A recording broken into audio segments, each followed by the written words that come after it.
Hello everyone, this is Jason here to talk about what is quite probably the most anticipated shooter of 2009. And of course I'm talking about Modern Warfare 2 from Activision and Infinity Ward. Modern Warfare 2 picks up the storyline left over from its predecessor. In the first game you defeated the Russian ultranationalist Imran Zakhaev, but it was at a heavy cost, and the Russian ultranationalist movement is still alive and dangerous, and this time it's being led by a guy named Vladimir Makarov, who is unleashing a wave of terror around the globe. That's where you get to come in. Now if you played a Call of Duty game before, you get to switch between different characters. So far, Infinity Ward has only revealed one playable character. It's Sergeant Gary Sanderson, otherwise known as Roach, of the British SAS. Now, aside from the commercials that were shown during the NBA playoffs, the only real gameplay demo we've had comes from E3. The scene is where you see Roach and a buddy who must climb up a mountain in the middle of a blizzard to infiltrate a Russian airbase. Interestingly enough, Roach's buddy in that sequence is Soap McTavish, who was the character you played in the first Modern Warfare. So now Soap is a captain, and he's filling in that role that Captain Price played in the first game. Break's over, Roach. Let's go.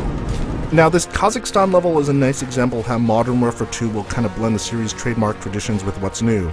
Of course, there are the cinematic moments that Infinity Ward is known for, like the audacious climb up the icy side of a mountain in the middle of a blizzard that's complete with a Hollywood-esque leap of faith.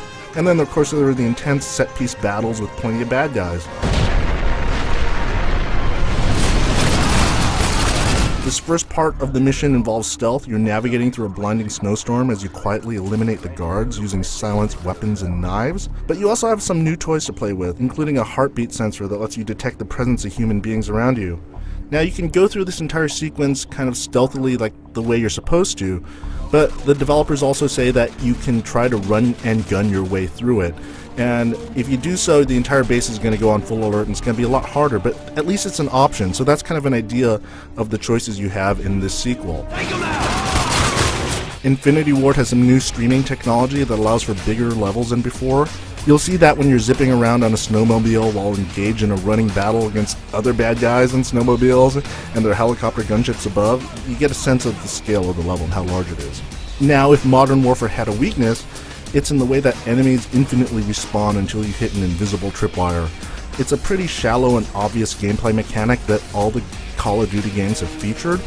Modern Warfare 2 is going to take steps to address that, though Infinity Ward is not giving out details as yet. What is clear is Infinity Ward's desire to make certain that you're not going to mistake Modern Warfare 2 with the first game.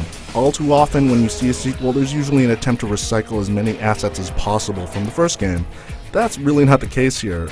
Where the first game was all about dry desert environments, Modern Warfare 2 seems to be set everywhere but the desert. I mean, there's the aforementioned mountain level, there are the slums of Rio de Janeiro, there's some underwater scuba base levels, and there's even some kind of medieval castle on a cliff near the sea. What is also certain is that we are in for a very long summer of wait. We can expect more details to come out in the coming months as we get closer to the game's November release. And you can expect Modern Warfare 2 to ship on the PC, the PlayStation 3, and the Xbox 360 on November 10th. For the latest up-to-date details on Modern Warfare 2, make sure to keep tuned to IGN.com.